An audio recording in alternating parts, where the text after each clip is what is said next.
ভারতে অবৈধ অভিবাসনের অভিযোগে গ্রেফতার হয়েছেন স্বরাষ্ট্রমন্ত্রী আসাদুজ্জামান খান কামাল। পুলিশ জানায় প্রায় 2 মাস আগে এক এজেন্টের মাধ্যমে অবৈধভাবে ওই রাজ্যের বিভিন্ন জায়গায় বসবাস করছিলেন তারা। খোঁজ মিলেছে আসাদুজ্জামান, জাহাঙ্গীর ও শেখ রেহেনার ছেলে ববির। কলকাতায় আওয়ামী লীগের পলাতক নেতাদের নতুন আস্তানা গড়ে উঠেছে। গুজব নয়, এটি এখন ওপেন সিক্রেট। কলকাতার কিছু নির্দিষ্ট এলাকায় যেন মিনি আওয়ামী লীগ শহর গড়ে উঠেছে। তাদের মধ্যেই কোনো কোনো নেতা ধরা পড়ে যায়। এবার একসাথেই খোঁজ মিলেছে কয়েকজন হেভিওয়েট আওয়ামী নেতাদের। একসাথে খোঁজ মিলেছে আসাদুজ্জামান, জাহাঙ্গীর ও শেখ রেহেনার ছেলে ববির। ভাবতেছি পরিকল্পনাটা ফাঁস হলো কেমনে। একটা সাংবাদিক সেই তথ্যটা জেনে গেলেন গোপনে ঢুইকা। প্রকৃতিও মাঝে মাঝে কিভাবে সহযোগিতা করে। কেউ এটাকে বাঘের সাথে তুলনা করছেন, কেউ এটাকে সাহসী তুলনা করছেন, কেউ মনে করছেন আমাদেরকে শিক্ষা দিচ্ছে, মেসেজ দিচ্ছে। বিতাড়িত আওয়ামী লীগের টার্গেট হতে পারে কেপিআই-ভুক্ত সরকারি স্থাপনা। তারা ফাঁকা ঢাকায় দলীয় নেতাকর্মী ও ভাড়াটের লোকদের জড়ো করে রাজপথ দখলে নেয়ার পায়তারা চালাচ্ছে। এ নিয়ে আওয়ামী লীগের পলাতক নেতারা ভারতে ও দেশে গোপন স্থানে দফায় দফায় বৈঠকও করেছেন। আওয়ামী লীগের নেতাদের মধ্যে মোটা দাগে ভারত, যুক্তরাজ্য, যুক্তরাষ্ট্র, দুবাই ও কানাডা এই 5 দেশে পালিয়ে গিয়ে অবস্থান করছেন বেশিরভাগ নেতা। এর মধ্যে ভারতে রয়েছেন 200-300 জনেরও বেশি। আবার কিছু নেতা আছেন অন্য দেশ থেকে ভারতে আসা যাওয়া করেন। বিদেশে আত্মগোপনে থাকা নেতারা ইতিমধ্যে দেশ বিদেশে থাকা অন্যদের সঙ্গে যোগাযোগের একটি নেটওয়ার্ক তৈরি করেছেন। কেউ কেউ দলীয় প্রধান শেখ হাসিনার সঙ্গে যোগাযোগ রক্ষা করে চলছেন। আর শেখ হাসিনা তাদের মাধ্যমেই এদেশের মানুষকে বিভিন্ন রকম হুমকি ধমকি একের পর এক দিয়ে যাচ্ছে এবং বলতেছে, কখনো বলতেছে যে 227 জন হত্যা করার মার্ডার করার লাইসেন্স পেয়েছি, কখনো বলতেছে 250 জন হত্যা করার লাইসেন্স পেয়েছি, কখনো বলতেছে তোমরা তালিকা করে রাখো, আমি এর আবারও নতুন করে প্রতিশোধ নেব, এদেরকে আমিও হত্যা করব, এদেরকে আমিও জ্বালিয়ে পুড়িয়ে দেব। বিভিন্ন রকমের হুমকি ধমকি এদেশের মানুষকে একের পর এক দিয়ে যাচ্ছে।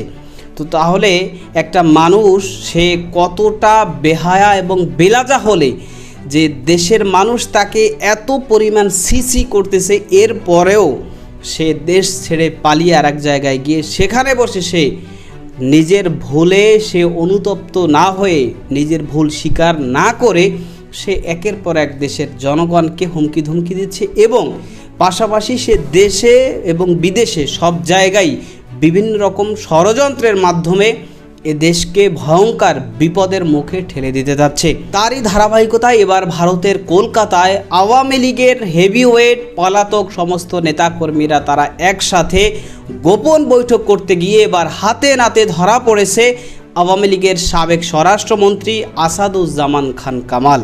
দর্শক, এ বিষয়ের কিছু অংশ ভিডিও শুরুতে শিরোনামে আপনারা দেখেছেন, বিস্তারিত দেখবেন পুরো ভিডিও জুড়ে। বিষয়গুলো দেখার পূর্বে আপনাদের একটা অনুরোধ করব, যারা আমাদের চ্যানেলে নতুন আসছেন চ্যানেলটি সাবস্ক্রাইব করে অল ক্লিক করে বেল আইকনটি চালু করে দিবেন এবং পরিপূর্ণ ভিডিও শেষ পর্যন্ত দেখেই আপনার মতামত জানিয়ে যাবেন।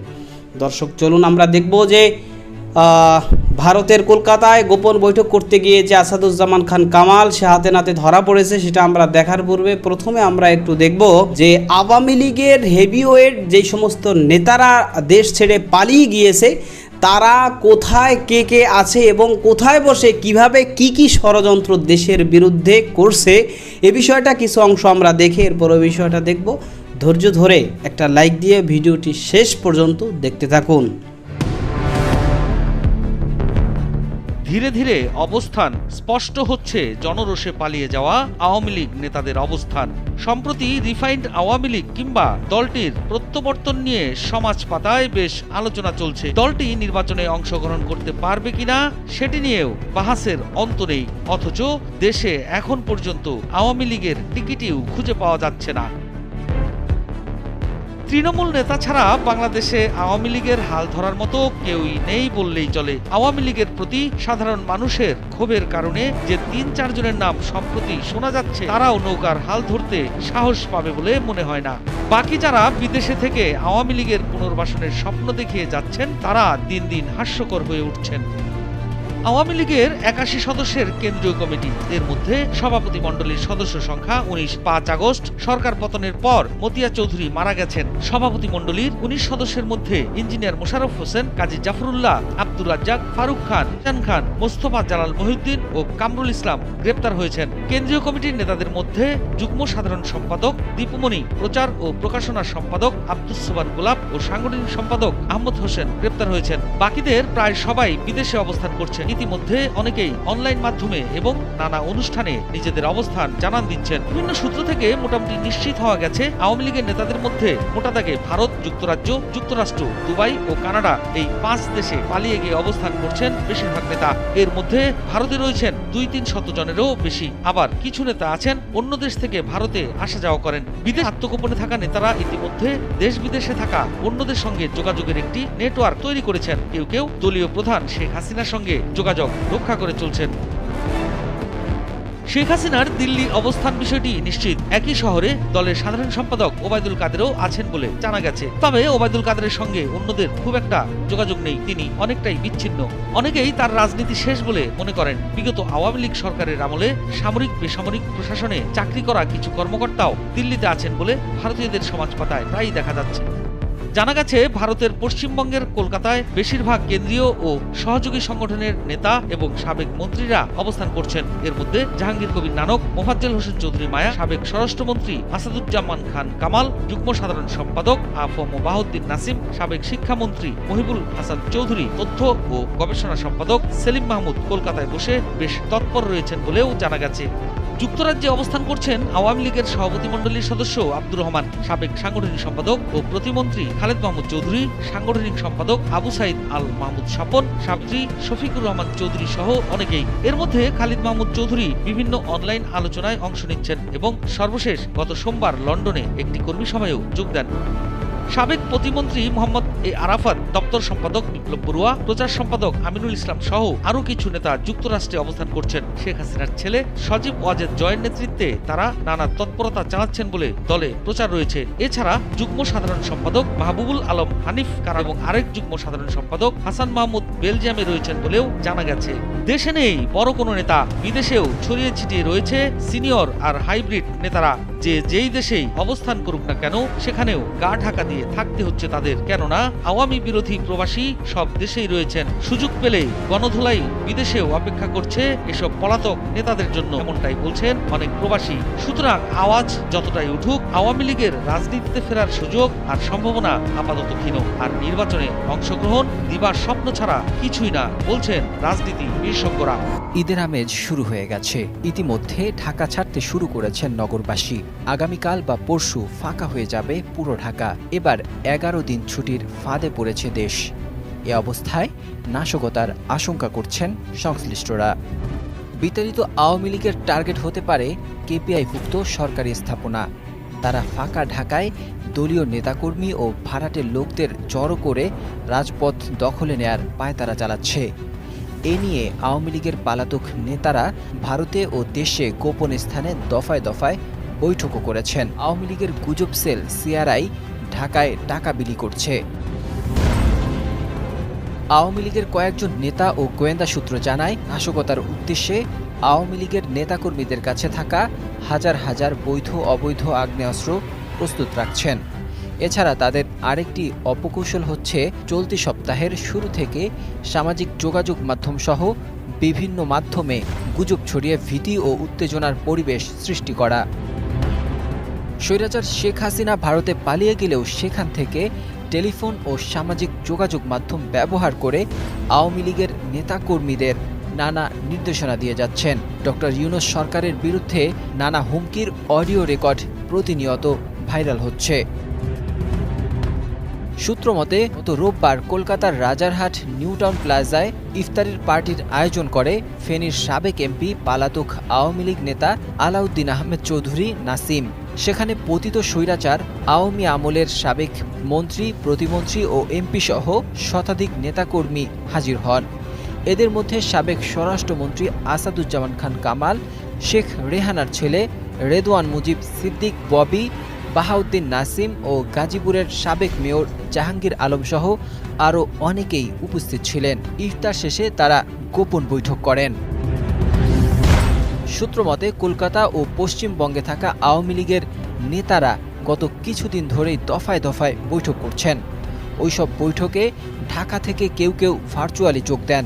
তাদের মূল টার্গেট বাংলাদেশের বর্তমান সরকার ও সেনাবাহিনীকে প্রশ্নবিদ্ধ এবং বিতর্কিত করার পাশাপাশি ঢাকার রাজপথ দখলে নেয়া। এক্ষেত্রে ঈদের ছুটিতে ফাঁকা ঢাকায় সুযোগ নিয়ে নাশকতা করার পায়তারা চালাচ্ছে। এটি সফল করতে দেশে পালাতক থাকা কিছু নেতাকেও দায়িত্ব দেয়া হয়েছে।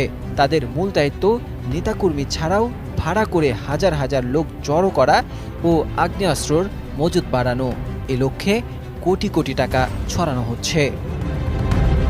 এর আগে ফাঁস হওয়া এক হোয়াটসঅ্যাপ কনভারসেশনে আওয়ামী লীগ নেতা গাজীপুর সিটি কর্পোরেশনের সাবেক মেয়র জাহাঙ্গীর আলমকে বলতে শোনা যায় যে ঢাকায় দিনের বেলা আওয়ামী লীগের লোকজন থাকতে পারবে না, সেই ঢাকায় কনভারসেশনের পরপরই কিছুদিনের মধ্যে চারদিকে চুরি, ছিনতাই, ডাকাতি বেড়ে যেতে দেখা যায়। আওয়ামী লীগের সাবেক স্বরাষ্ট্রমন্ত্রী আসাদুজ্জামান খান কামাল সহ এরপরে ঢাকা সিটি কর্পোরেশনের মেয়র জাহাঙ্গীর আলম সহ যে সমস্ত হেভিওয়েট নেতারা ভারতে বিশেষ করে অবস্থান নিয়ে তারা বিভিন্ন রকম ষড়যন্ত্র করছে, তো তারা অধিকাংশই কিন্তু অবৈধভাবে থাকতেছে। কেউ কেউ হয়তোবা গোপনে বা নাম ঠিকানা সব কিছু পরিবর্তন করে নতুন করে সেখানের যেই আইডি কার্ড সেটা তৈরি করে এরপরে সেখানে থাকতেছে বা থাকার চেষ্টা করতেছে, কিন্তু অধিকাংশই কিন্তু অবৈধভাবে তারা সেখানে থাকতেছে। সুতরাং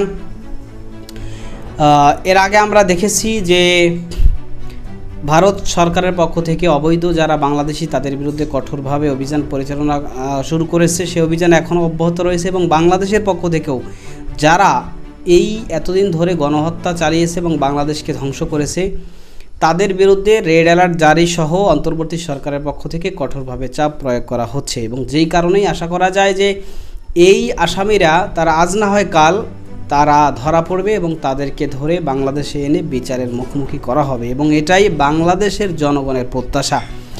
এবং এই যে আওয়ামী লীগের পলাতক এবং দেশ ছেড়ে বিদেশে বসবাসরত যে সমস্ত নেতাকর্মীরা রয়েছে তাদের পক্ষ থেকে যে এখন ষড়যন্ত্র চালানো হচ্ছে এবং দেশে এবং বিদেশে বসে সব জায়গায় বসে যারা দেশে আছে তারা ভার্চুয়াল মাধ্যমে বৈঠকে অংশ নিতেছে এবং যারা বিদেশে রয়েছে তারা তো যারা এক জায়গায় বসেই ষড়যন্ত্রে তারা মেতে উঠতেছে। এবং এই যে এখন সামনে ঈদ আসছে, এখন দেশের জনগণ দেশের মানুষ অধিকাংশই তাদের গ্রামের বাড়িতে ছুটে আসবে এবং ঢাকার শহর মোটামুটি বলতে গেলে অনেকটা ফাঁকা হয়ে যাবে।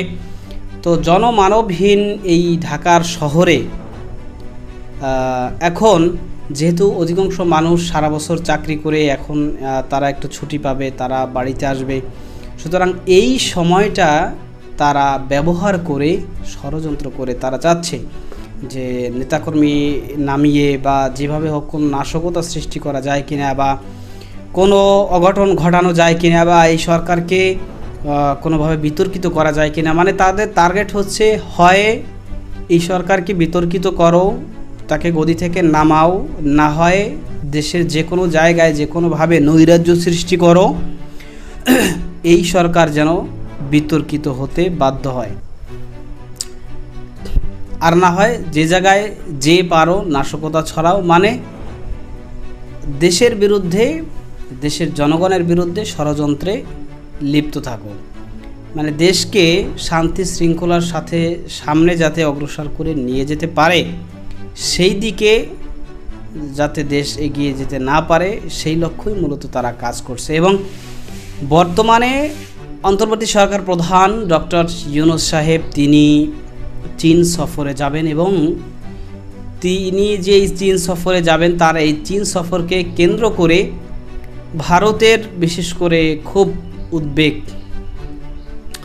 কারণ চীনের সাথে যদি আমাদের চুক্তি সম্পন্ন হয়, সম্পর্ক ভালো হয়, সেই ক্ষেত্রে ভারত গেঁড়া কলে পড়ে যাবে ভারত যে এতদিন আমাদেরকে গোলামের মতো ব্যবহার করেছে এবং আমাদের থেকে শেখ হাসিনা নিজেই সেটা বলে গিয়েছে, সে আর যে কথাই যাই বলুক না কেন, কিন্তু এই বিষয়ের সে কথাটা মানে একেবারে স্পষ্টভাবে বলে গিয়েছে যে আমরা ভারতকে যা দিয়েছি তা জীবন ভারত মনে রাখবে, ভারত তা কোনো দিন ভুলতে পারবে না।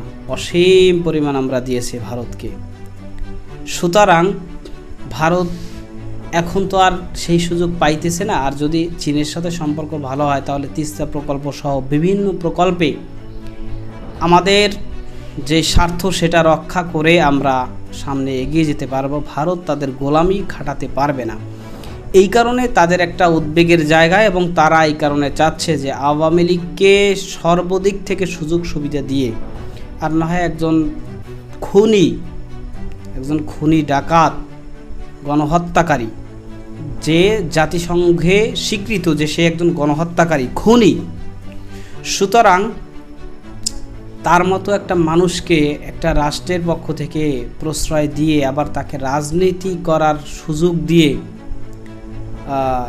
ভারত তো এটাই বোঝাতে চাচ্ছে যে ভারত বাংলাদেশের শান্তি চায় না, বাংলাদেশের জনগণের শান্তি চায় না, জনগণের সাথে সুসম্পর্ক চায় না। সুতরাং ভারতকে যদি বাংলাদেশের সাথে সুসম্পর্ক গড়তে হয় তাহলে সর্বপ্রথম বাংলাদেশের জনগণের, বাংলাদেশের স্বার্থে যদি সে এগিয়ে আসে তাহলে সেই ক্ষেত্রে বিষয়টা বাংলাদেশের জনগণ যদি অ্যাকসেপ্ট করে সেই ক্ষেত্রে ভারতের সাথে সুসম্পর্ক হতে পারে। তো যাই হোক দর্শক, যে বিষয়গুলো দেখলেন সে সম্পর্কে আপনাদের মতামত কি সেটা কমেন্ট সেকশনে জানাবেন। ভালো থাকবেন, সুস্থ থাকবেন, দেখা হবে নতুন কোনো ভিডিওতে, কথা হবে নতুন কোনো বিষয়ে। আজকে পর্যন্তই। আসসালামু আলাইকুম ওয়া রাহমাতুল্লাহ।